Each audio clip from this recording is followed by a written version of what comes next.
the hell off Meghan Markle. I mean, no one understands how hard it is for her to be an unmade millionaire and live in a mansion in Montecito and fly everywhere by private jet. The little people have no understanding. They're just so busy kind of desperately trying to fight to stay alive or feed their own children.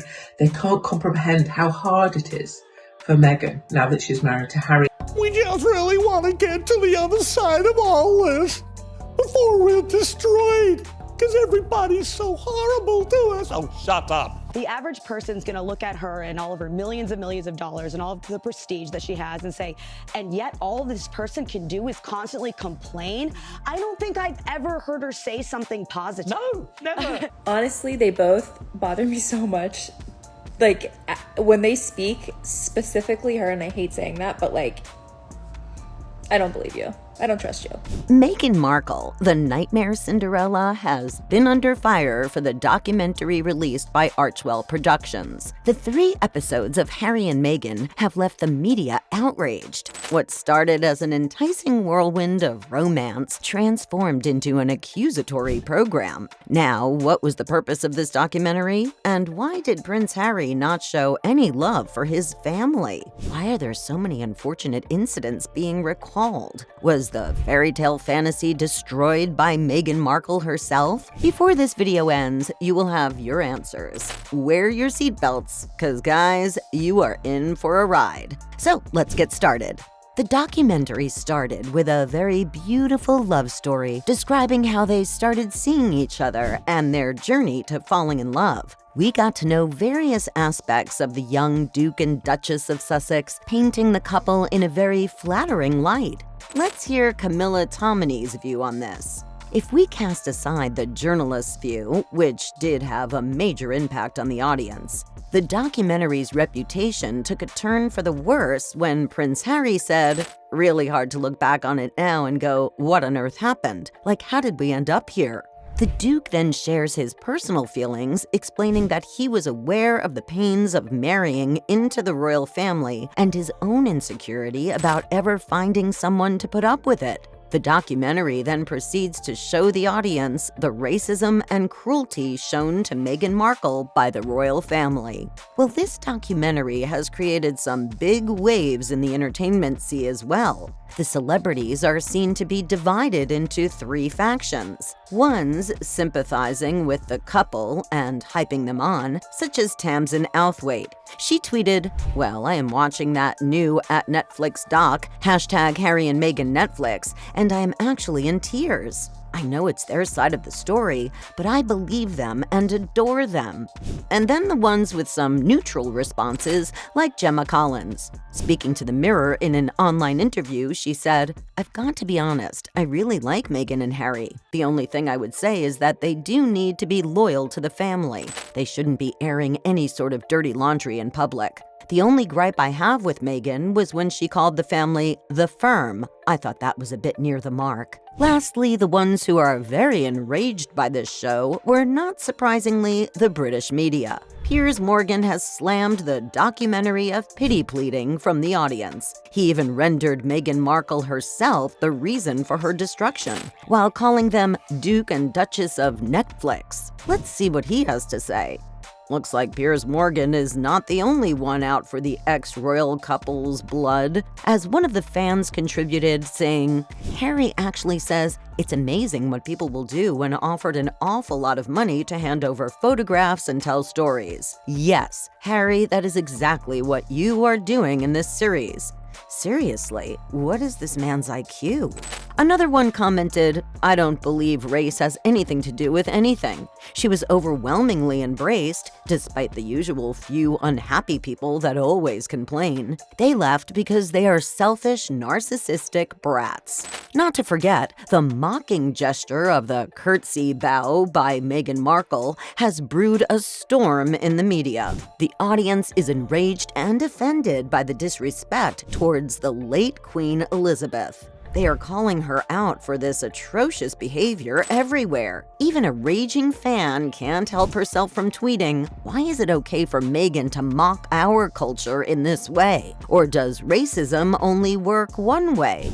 People have also been shaming Prince Harry for his lack of action against the disrespect towards his heritage and culture. One of them tweeted, "It was at that point that Harry should have said something in support of his grandmother. I remember watching a TV show where he was sat beside the Queen and was watching old footage of her, and they both looked so happy. Now he's making a national joke out of the same woman. Sad." The royal media has also started to give their response to the documentary series. Russell Myers has quite a story to tell us about how the British have reacted to it. Adding to Russell Myers, Richard Eden addressed this docuseries in a 29-minute interview with Daily Mail royals. Richard pointed out the fact that the resemblance of Meghan with his late mother, Princess Diana, is creepy, to say the least. Let's see how he further elaborated his opinion. It was apparently it was an aide of Meghan had rung up to say, would you like to have a visit from a VIP visitor? And they arranged it at very short notice. And then she turns up, and then immediately it's put on social media, and it's her unofficial engagement. So you've got a sort of parallel competition now between the official royals here.